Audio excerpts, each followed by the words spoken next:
A magnitude 5.7 earthquake rocked parts of Luzon earlier today. It's the last week of voter registration, and some Metro Manila residents waited all night long at COMELEC offices. The health department continues to see a downward trend in COVID-19 infections, but the OCTA research group says it's still too early to downgrade Metro Manila's status to moderate risk. The suspect in the killing of PNPA Cadet 3rd Class Carl Magsayo is set to undergo inquest proceedings later today. And in sports, Magnolia and San Miguel scored their first wins in the quarterfinal series of the 2021 PBA Philippine Cup.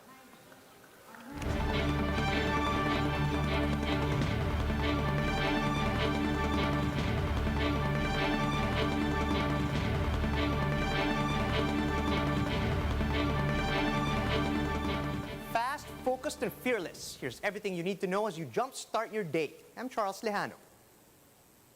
Jumpstarting today's newscast with a 5.7 magnitude earthquake rocking parts of Luzon at past 1 in the morning.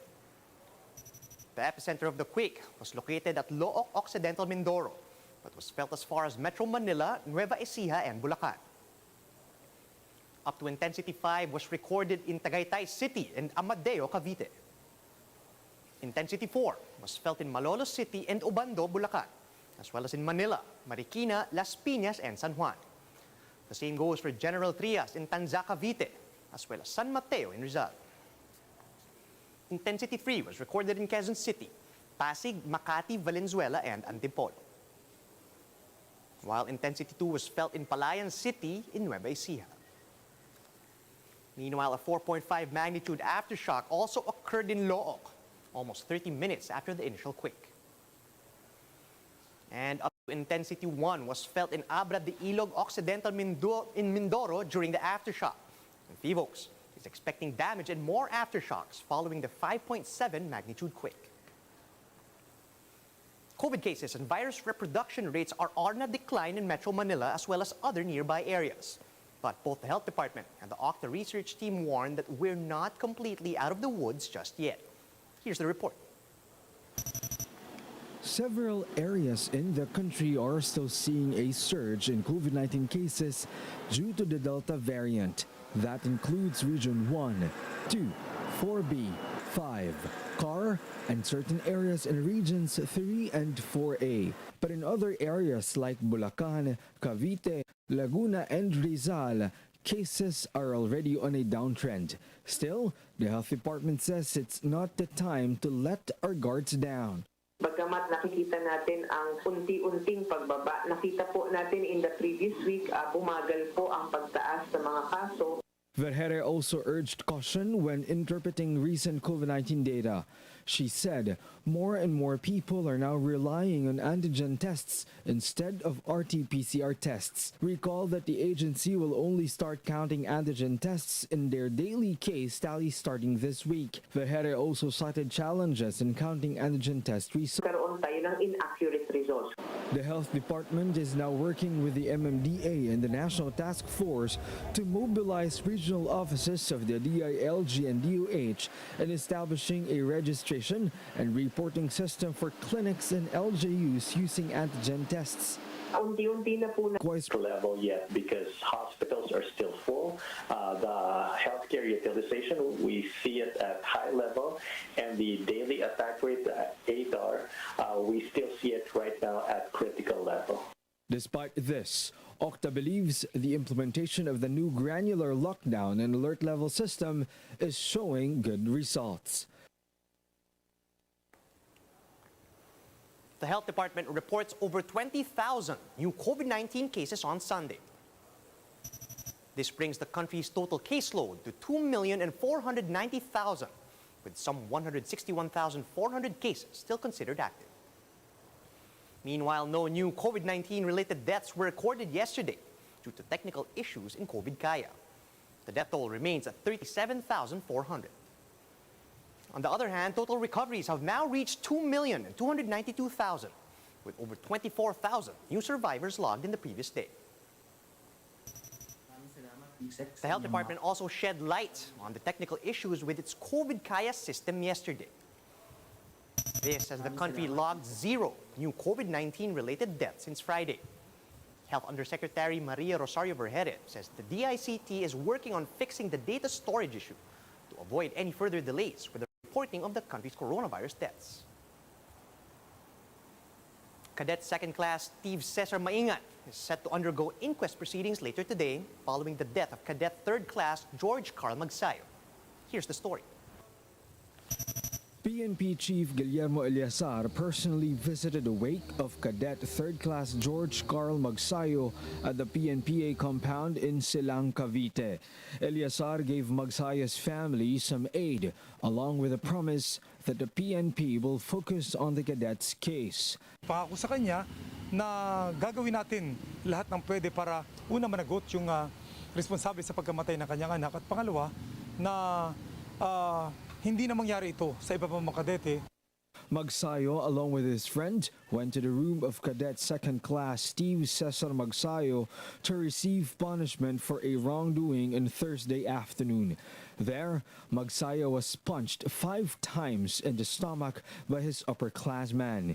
According to his companion, Maingat was the only one in the room during the incident. Magsayo collapsed after being pummeled.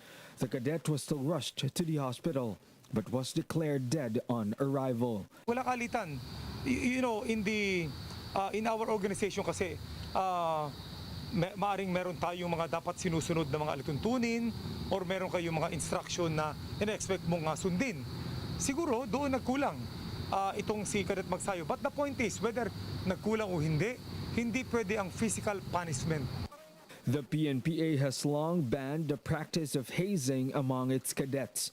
But following the incident, Eleazar has directed a thorough review of the Academy's existing rules and regulations to find out which policies must be adjusted. Authorities are also checking if PNPA officials have any liability over Magsayo's death. Sa ngayon kasi ang investigasyon natin is directly doon sa pagkamatay at nakita natin responsable. But of course, pag-aaralin pa rin natin kung ano mga dapat nating gawin para siguraduhin natin ma-improve itong sistemang ito at hindi na maulit. The Silang Municipal Police has already released Maingat's mugshot. He will undergo inquest proceedings for the violation of the Anti-Hazing Act resulting in homicide. For his part, the cadet says he already regrets what happened to Magsayo. Meanwhile, Magsayo's remains are scheduled to return to Zamboanga del Sur on Tuesday. More and more people are lining up at COMELEC registration sites even at ungodly hours just to beat the September 30 deadline. Over at Arroceros in Manila, first-time registrants lined up as early as 1:30 this morning. However, the hours they spent in line were wasted after they were told that the COMELEC office will not be processing registrations today. And they were told to go to registration sites in malls instead. But some residents decided to head home instead. Long lines could also be seen in malls all over the metro, where only a limited number of registrants are processed every day. Due to the long lines in malls, some applicants tried their luck at the local COMELEC offices, but still to no avail. I'm not sure if I'm still gonna go sa Fairview. Baka pag in-extend na lang nila, I might, kung malapit-lapit. I'll check sa online kung makakakuha ulit ako ng schedule. Mahalaga po na bumoto sa eleksyon kasi dito po iluluklok po natin yung yung pinuno na tingin po natin nararapat po sa posisyon na yun.